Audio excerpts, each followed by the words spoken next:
भगवान विष्णु ने अपना तृतीय अवतार बारह के रूप में इसी धरती पर लिया था।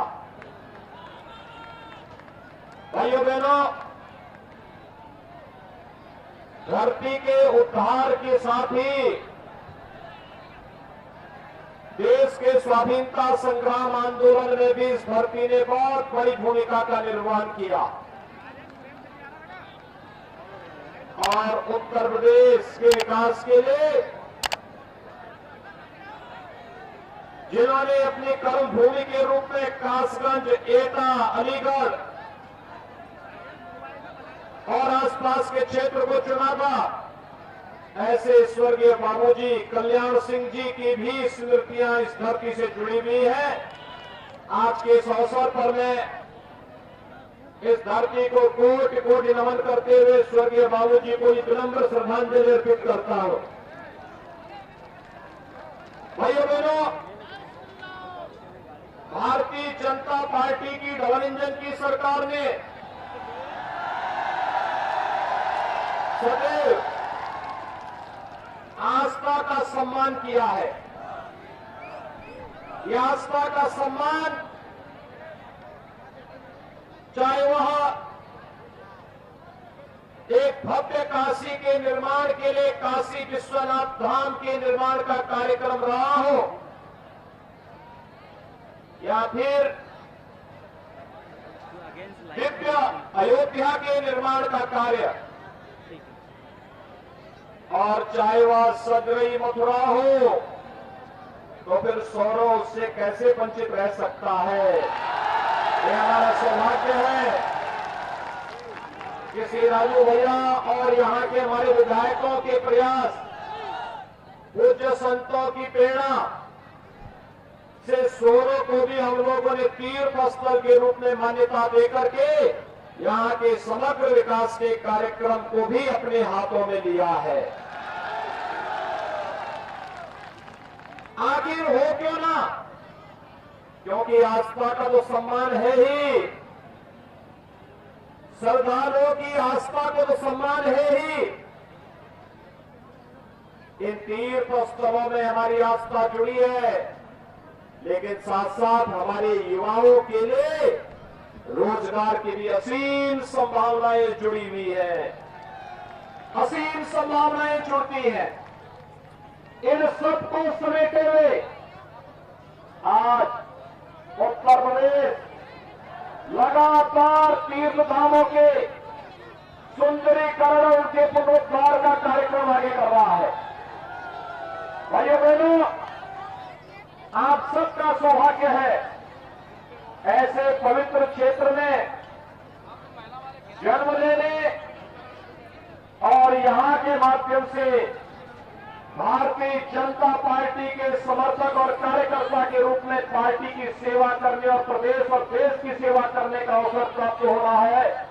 मैं इसके लिए आप सभी का हृदय से अभिनंदन करता हूं, आप सभी का स्वागत करता हूं।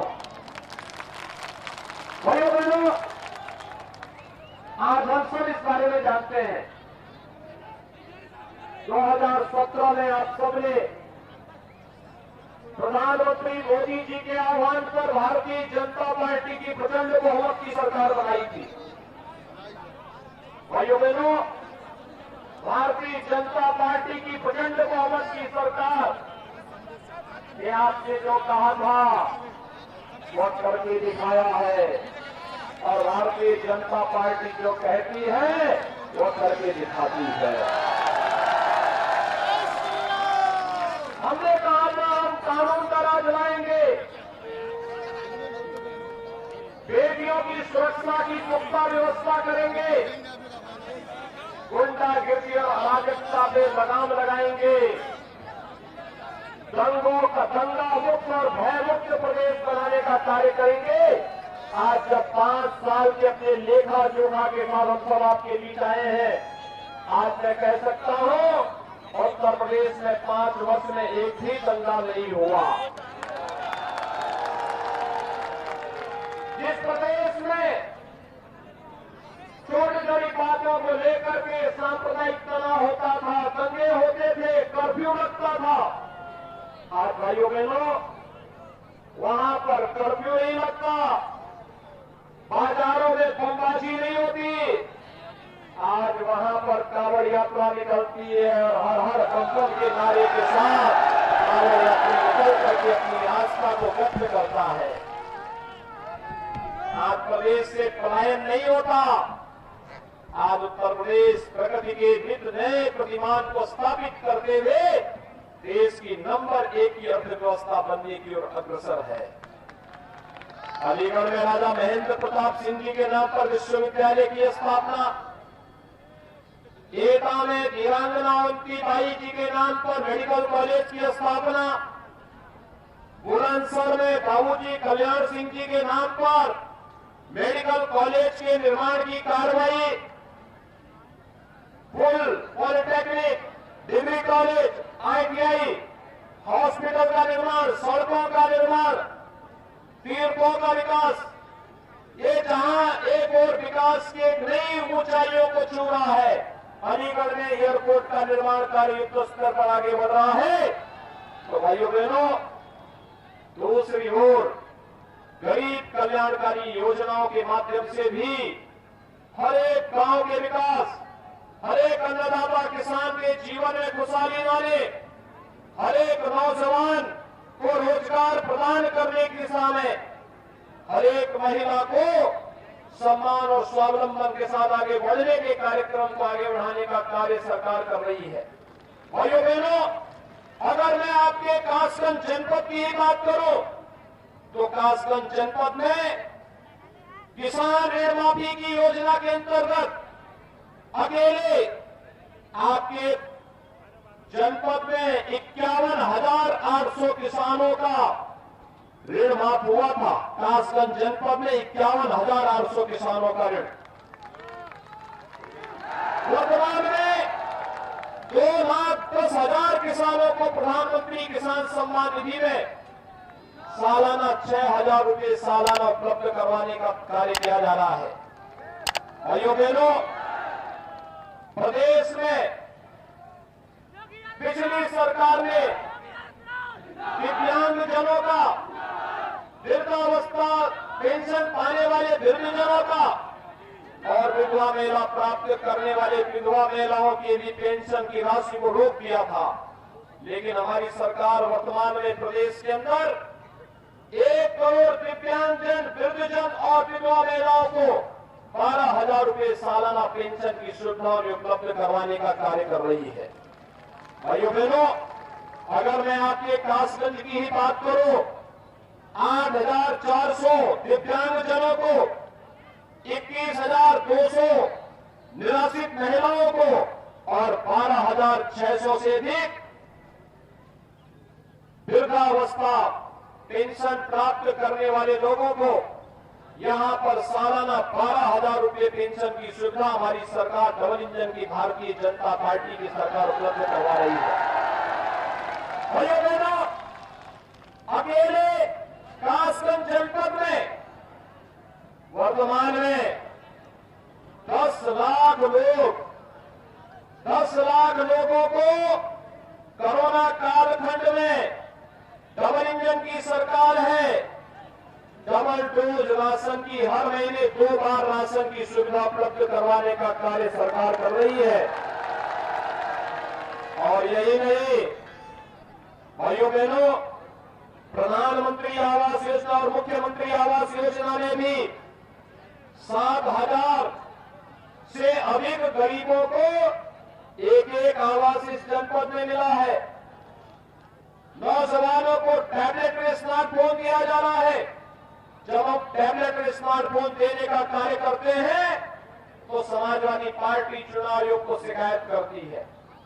हमने तय किया है, वर्तमान में 1 करोड़ युवाओं को टैबलेट और स्मार्टफोन दे रहे हैं और सरकार बनेगी अगले 5 वर्ष में 2 करोड़ नौजवानों को टैबलेट और स्मार्टफोन बांटने का कार्य सरकार करेगी।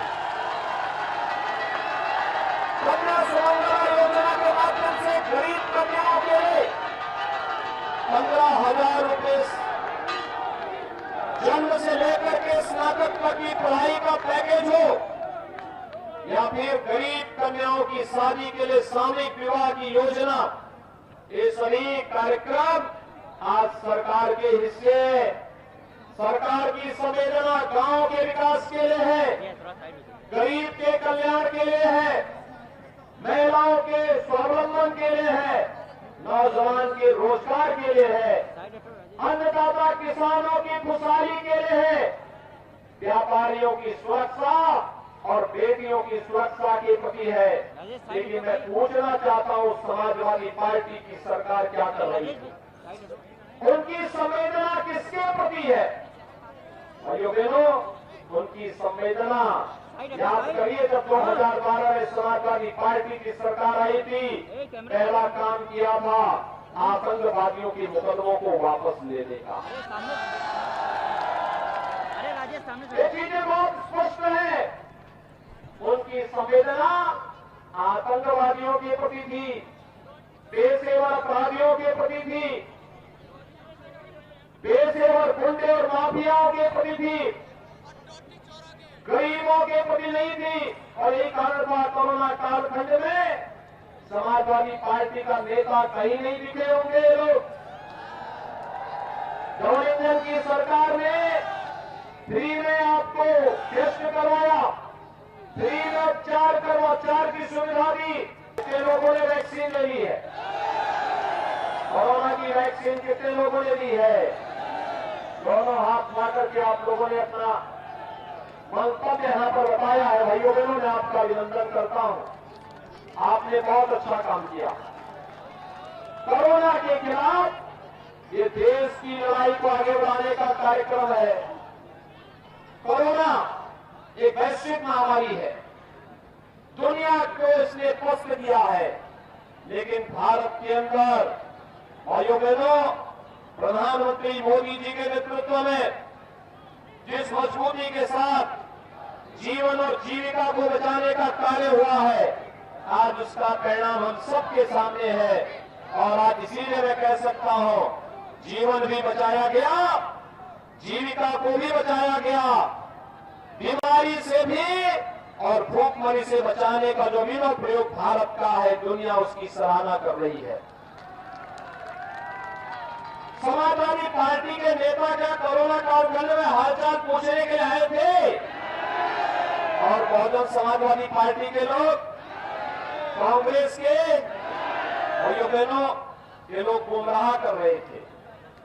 वैक्सीन के बारे में कहते थे मोदी वैक्सीन है, ये बीजेपी वैक्सीन है। अब उनको बताइए, अगर ये मोदी वैक्सीन और बीजेपी वैक्सीन हमारी जान को बचाएगी, तो जो जीवन का सच्चा साथी होगा, जो जीवन बचाने वाला होगा, वही सच्चा साथी होगा।